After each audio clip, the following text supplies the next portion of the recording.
Hi, this is Aswan and we're here with the 2020 Range Rover Evoque. The Evoque is the smallest model you can buy from Land Rover, and it is the model that arguably saved the brand in terms of finding a new customer base, a younger customer base. The first generation was launched nearly a decade ago, about 9 years, and it was based on a Mondeo platform. At the time, they were sort of platform sharing with Ford. One of the sort of important facts of the development of the first gen was that they had a number of influencers and celebrities helping out the design. Like Victoria Beckham had influence in the interior and exterior styling. This is a second generation, so it's based on a dedicated platform shared with Jaguar. It's known as the Premium Transverse Architecture. And this particular model is the P250 R Dynamic, which means it has a different powertrain. It has front and rear bumpers which are revised to look sportier. It has a different set of fog lights. It has a number of things like these copper accents, fake vents, things like that. And yes, alloy wheels that are slightly different in design. So this engine in particular is the 2-liter turbocharged petrol engine. It makes 249 PS and 365 Nm of torque. It's mated with a 9-speed ZF automatic gearbox, and it is all-wheel drive. This new model is heavier by about 60 to 80 kilograms compared to its predecessor, which makes it fairly hefty because it's coming in close to 2 tons at this point. In terms of differences in sizing, it's about 11 millimeters shorter, but there's a little more legroom in the rear. There's a totally revised dashboard which follows the Vela interior. The instrument cluster is a 12.3-inch screen, and it has the dual screen setup in the center for entertainment and climate control.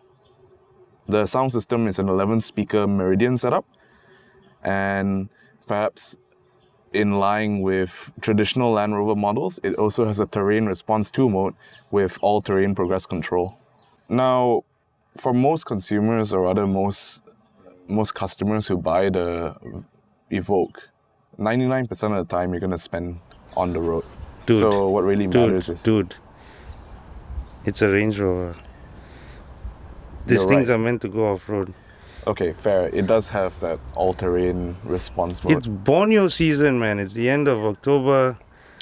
I mean, okay. 4 years ago, we were in the jungle. We'll take it off-road. Well, let's see what this baby can do. I mean, 20-inch wheels, are you serious?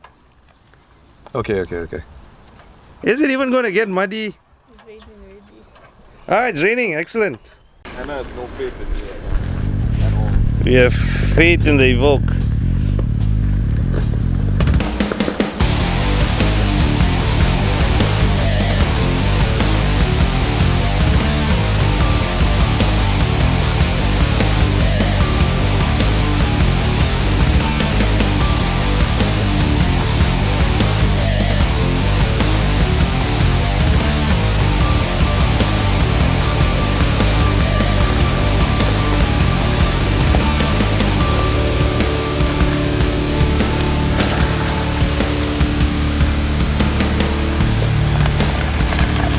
I guess there's some proper slippage there.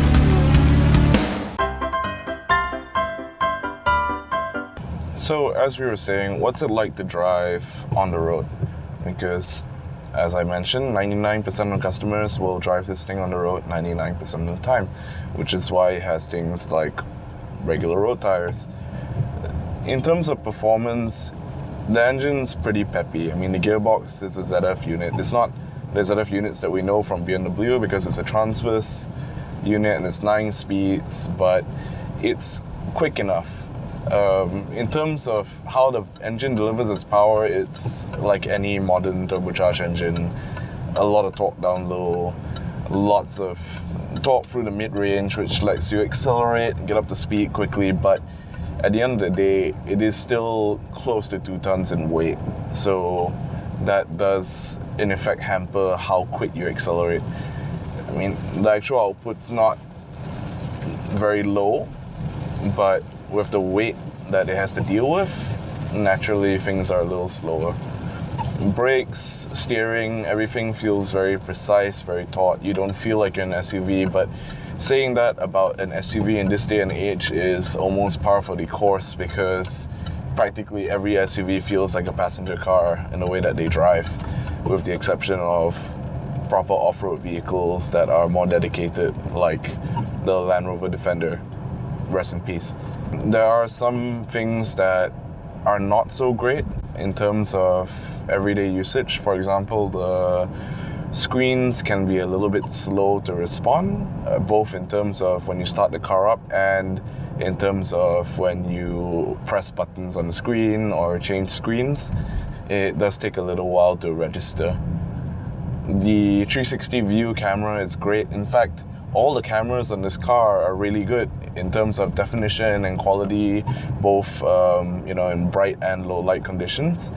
But perhaps one of the issues is that the screen is a little small in vertical dimensions, so it does look a little bit claustrophobic when you're looking at the screen. We do wish it was slightly taller in a way. The sort of virtual look-through camera system that lets you see the front end of the car is a nice touch, but it isn't nearly as complex as some of the systems we've seen in, for example, the BMW X5, which actually is able to position the camera offset on the sort of fender position looking in.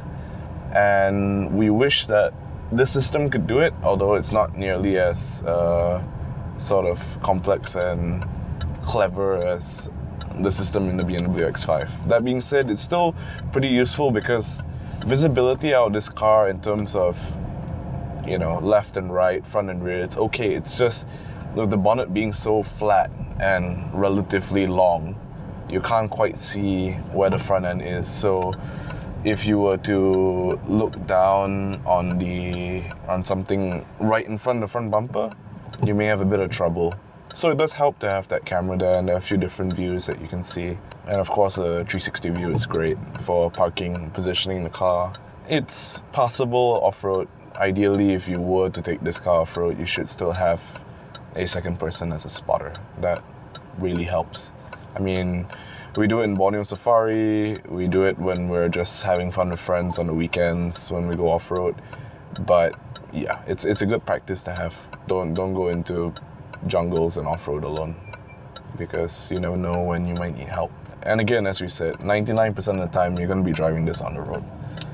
In terms of refinement, it's comfortable enough. The 20-inch wheels we could probably do without. I would probably prefer a slightly smaller wheel and tire package, a bit more sidewall so that it absorbs bumps a little better. In terms of ride quality, it's okay. It's passable for a luxury car, but at the price point that it sits, it is very, very expensive. And for that money, there are other options out there that are more comfortable, a little quicker, a little better performance. The distinction is, with the Range Rover, you do get a more sophisticated off-road system. But it does come back to the fact that how often are you really going to use this off-road system in a car that's basically geared for urban usage. We do wish that, or rather I do wish that there was a sport mode function if there were variable dampers, but right now it pretty much has comfort or eco, and then your various terrain modes like, mud and ruts. Is it a noticeable improvement on the predecessor? Well, it's difficult to say, because in context, the first generation came out, as we mentioned, close to a decade ago. At the time, the Evoque felt pretty high-end, pretty in a league of its own, but since that time, there have been so many different options that have come to market in terms of smaller, more compact vehicles that fit into that compact SUV bracket. The pricing for this car, as we mentioned, is extremely hefty. It's 475,398 ringgit. And as we've also mentioned, there are many options you can get for that kind of money. This Evoque is a car that you really purchase if you love the Range Rover or Land Rover brand and you want the prestige associated with the name. In terms of practicality, it works as well as any other option in terms of the figures that matter. your legroom, your headroom, your boot space. It doesn't shortchange you in any particular aspect. It's just that it doesn't quite feel as special in a way as it could be. So really the only thing that you have is the badge. It's basically badge prestige. In no way is this Evoque a bad place to be. It's comfortable. It does the job well for a luxury SUV, regardless of how compact it is. You don't feel cramped, you don't feel uncomfortable. It's just hard to justify. And if you're a tall occupant, unfortunately the dashboard is still quite protruding into the front passenger footwell, so you might have a little bit of an issue there, but really you're only talking about people who are over 6 feet in height. And how often do we Asians actually grow to that height? Where are we? What are you doing there, Aswan? Taking a... So as you can see, the Evoque is it's a pretty good all-rounder. It's a pretty good car off-road. It's a pretty good car on-road. It's just that the price may be a little bit of a sore point. I mean, I don't know why I'm doing this, but it's a good enough car. If you had it for the purpose of your urban commute, you know, if you're a family man, had to pick up your kids from soccer, football, I don't know why I say soccer. It's a good car. It can go off-road if you really want to. Not really recommend it. I mean, you can see the tires are not barely holding on, but it's a good enough car. And that's all for this review.